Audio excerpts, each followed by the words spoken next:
Assalamualaikum warahmatullahi wabarakatuh. My name is Razin Sabik bin Muhammad Faris. Matric number 2110387. And today we are from group 2.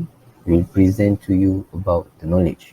So, first thing first, we go to the definitions of the knowledge. Before I go further to the definitions, you must know that knowledge is the most important thing in this world. As Allah mentioned in Surah Muhammad verse number 19, بعد أعوذ بالله من الشيطان الرجيم فاعلم أنه لا إله إلا الله. Okay, the meaning is so know well, O prophets, there is no God worthy worship except Allah. So, in this ayah, Allah teach the prophets about fa'lam before he go to the action, which is wastaghfir. So, this show how important the knowledge is before we go to the actions. Okay, by this ayah. Okay, so after that we go to the what is definitions of the knowledge. So here I divide the definition into two components, which is the definition from the Islamic scholar and from the Western scholar. So, what I can say, we go first to the Western scholar. Okay, so I take the definition from the Cambridge Dictionary. They distinguish the knowledge as the understanding or information about a subject you get experience or study, which is the knowledge that we acquire from our study. But it is different to the Islamic scholar.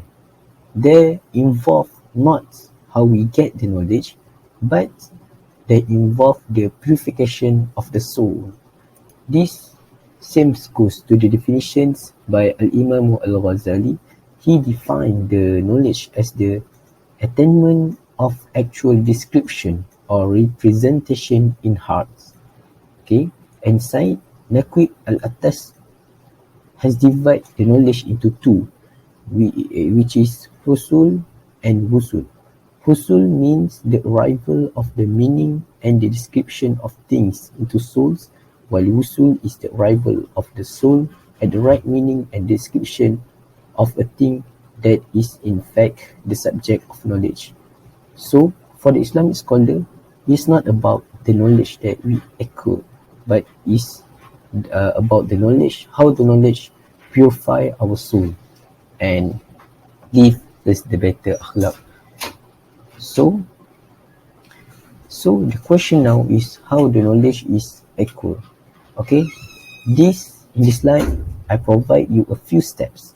So the first step, we must have the good intention, which is this is same what is mentioned in the hadith of Rasulullah sallallahu alaihi wasallam, which is recorded by Al-Imam Bukhari and Al-Imam Muslim. Sounds innama a'malu binniyat. Action according to intention. So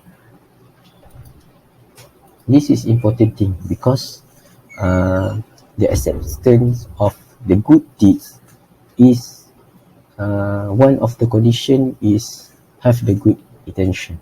Okay, so when we have the good intention, we will do our best in seeking the knowledge. Okay, and Allah have warned whoever seeking the knowledge for the worldly advantage. This is same with what Allah mentioned in hadith Al-Imam Abu Dawud.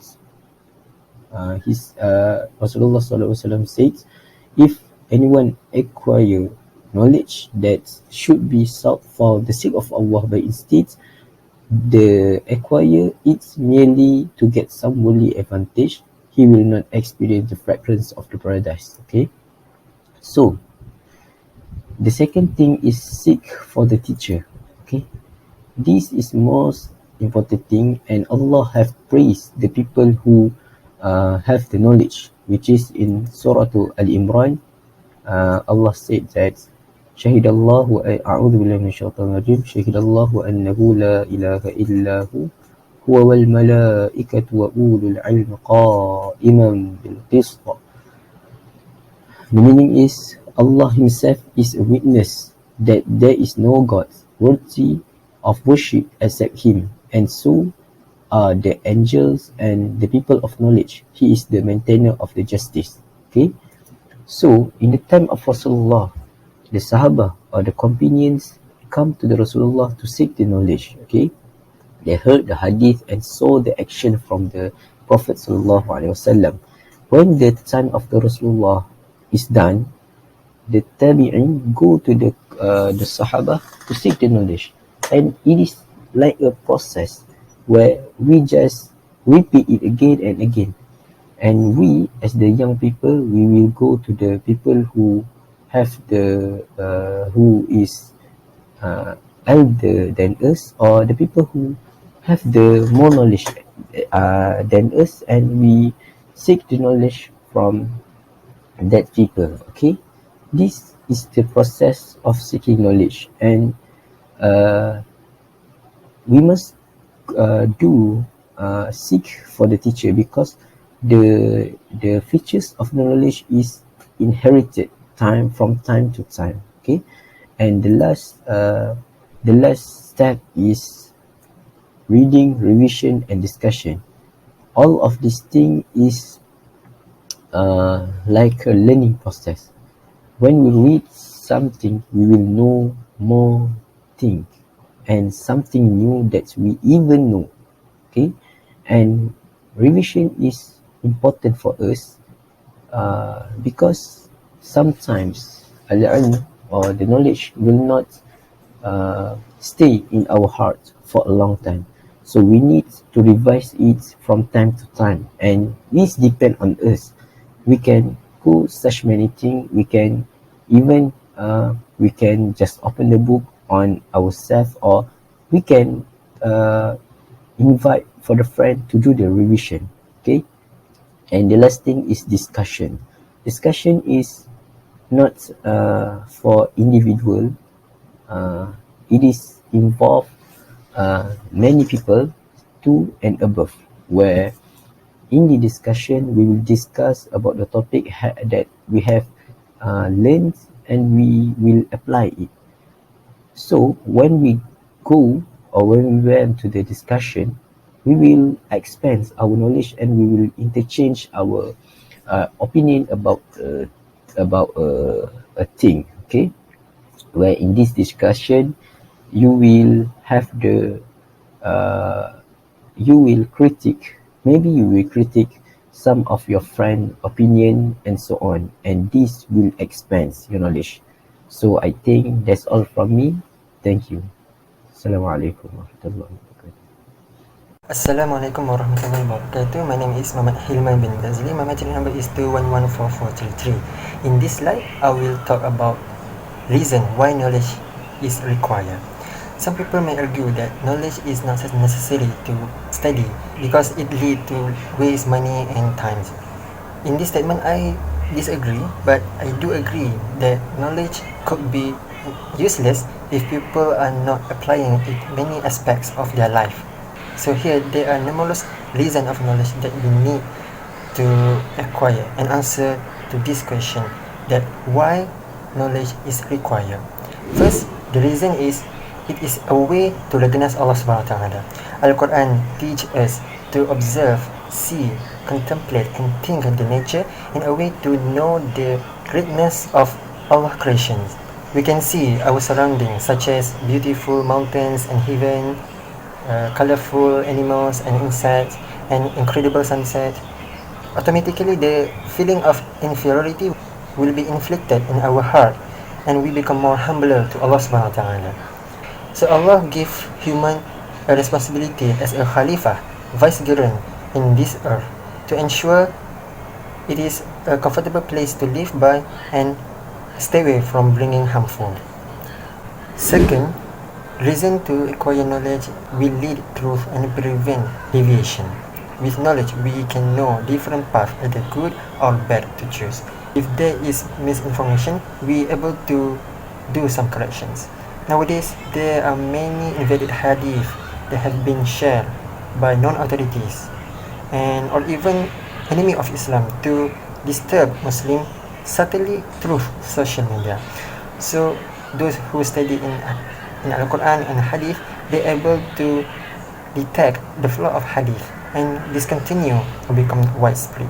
Other than that, those who study economy and business, they must learn about methods in a way to get income in a right way. Other than that, seeking knowledge will create and develop a civilization. Knowledge is one of the most significant in civilization's growth, including practical progress and technological advancement.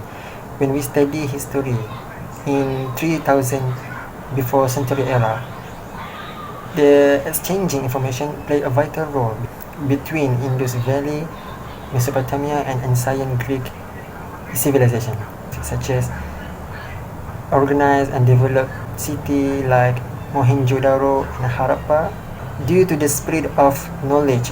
Not only that, Islamic civilization also the glory of spread of knowledge throughout the world. Many Western countries such as Persia, Greece, and Rome came to the Arabic Peninsula to get knowledge and science. It turns out that all medical science, art and geometry and astronomy knowledge that claim so-called from Western scholars are actually supposed to derive from Arabic scholars. Besides, the reason to seek the knowledge will enhance human rank and prestige in the eye of Allah. Allah is the only one who determines a person's position and elevate the status of its bearer. With the highest prestige, people will increase remembrance towards Allah. But with the highest prestige or rank, people will stay away from Allah, meaning that the relationship between Allah and His servants will increasingly strain. For example, for those who have a great position with committing big sin by neglecting salah because they choose to attend, handle, and take part of a meetings more than 3 or 4 hours per day. As a result, it will mitigate the rank in the eye of Allah. Therefore, Allah is the best planner, and people should patient in seeking knowledge, and eventually Allah know what is the best for His servants. Lastly, knowledge is the key of success, is the fifth reason to seek knowledge. Allah give His servant the tools for acquiring knowledge to be successful in both worlds, this world and hereafter. And Allah will give them a reward for those who seeking the knowledge with sincere effort.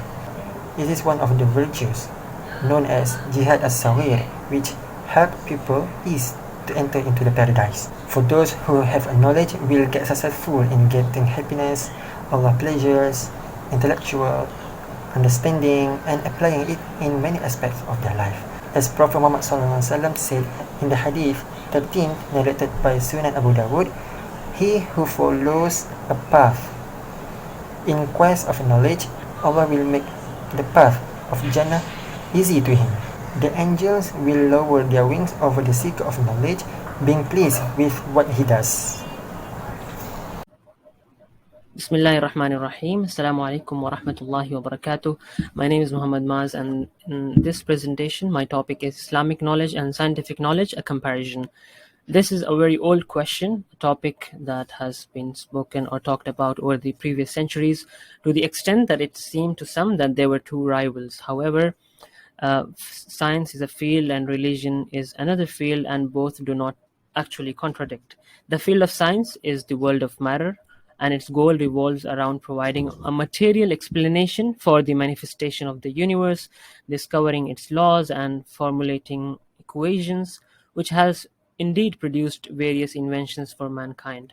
However, science, with all its material achievements, does not provide us with answers to questions that lie outside the field of matter, such as those related with the destiny of man and the purpose of his existence. Science also does not provide us a description of the individual's relationship with the society, nor a convincing explanation of human feelings such as love and sacrifice.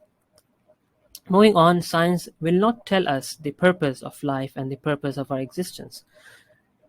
And no matter how advanced science is, it will not be able to evaluate a literary text, nor a poetic poem, nor will it give an opinion on a musical symphony.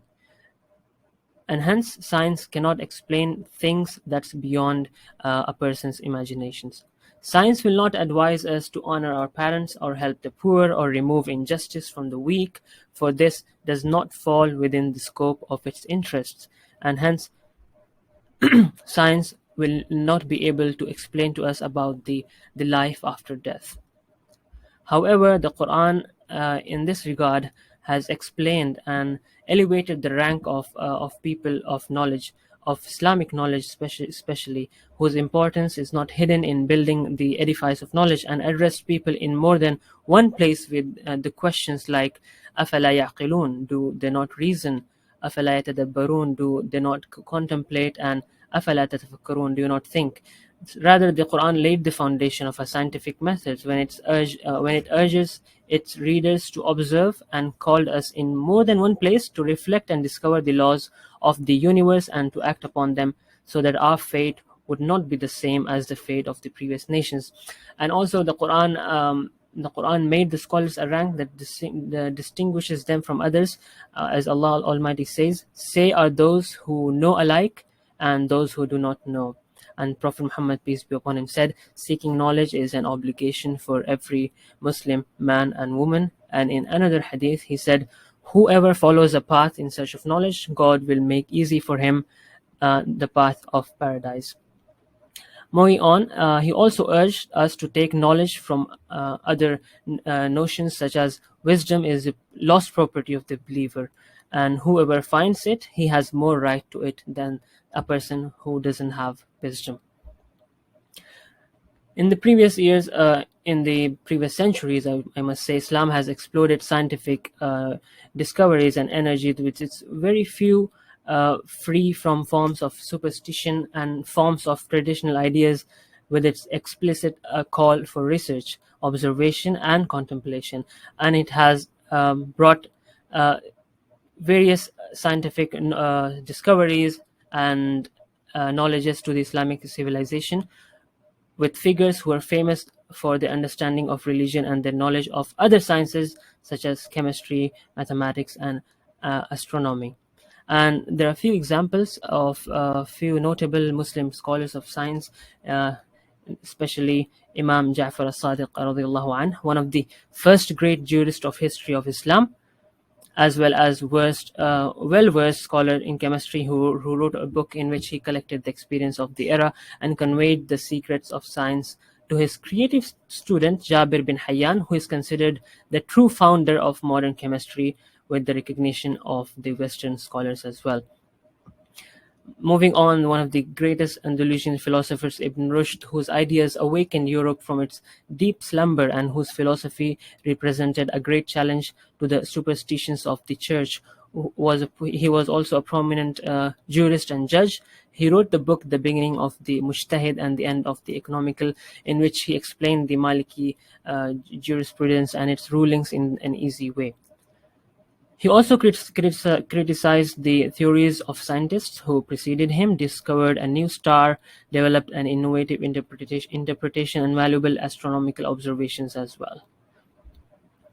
So, to conclude, I would say, being Muslims and being students of knowledge, we must follow the teachings of Islam, the teachings of Quran, as it says, "Do they not reason? Do they not contemplate? And do you not think?"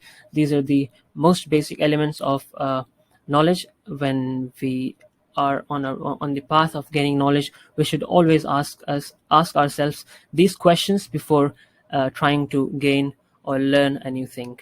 Thank you. Bismillahirrahmanirrahim. So I will continue the topic, which is impact of knowledge.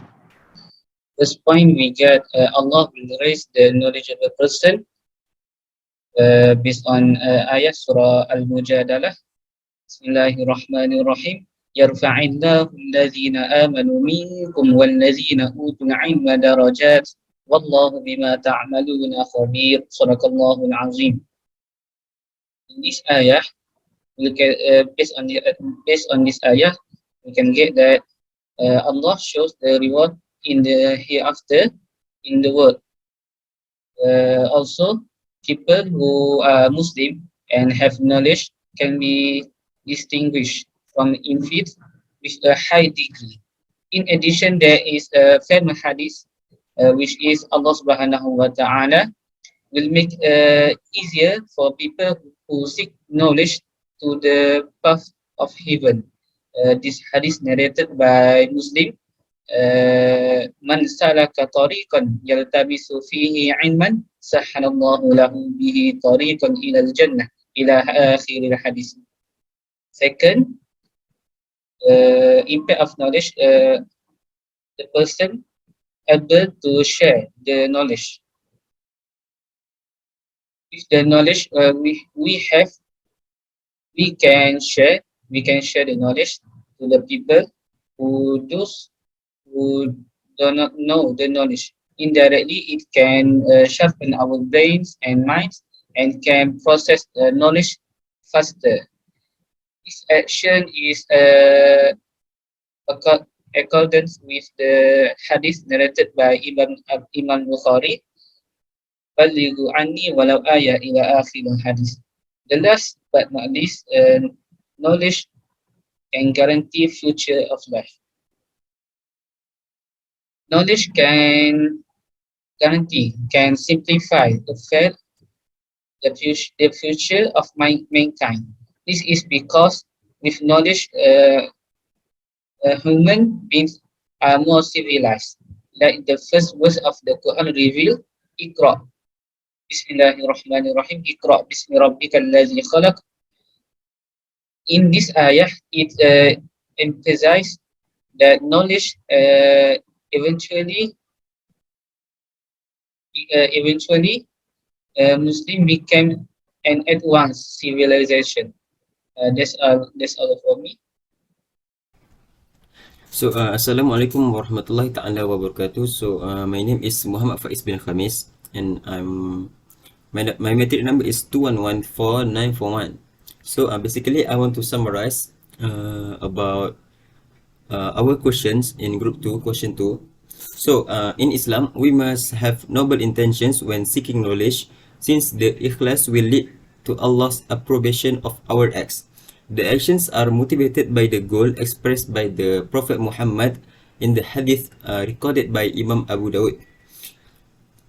Students must engage in learning activities such as reading, revision, and discussion. The more we read, then the more we will learn new things.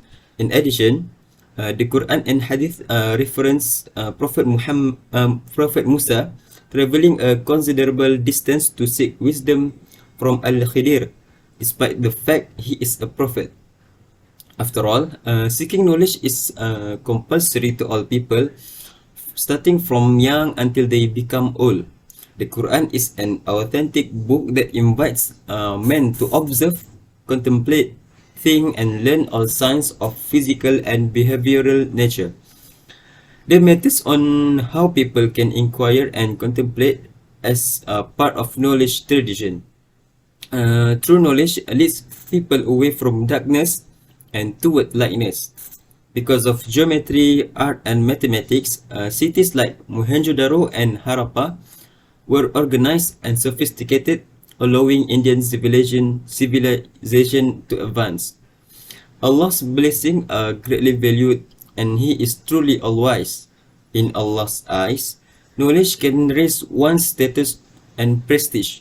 However, people should not strive for the greatest status in order to become the head of any organization unless Allah directs them to do so.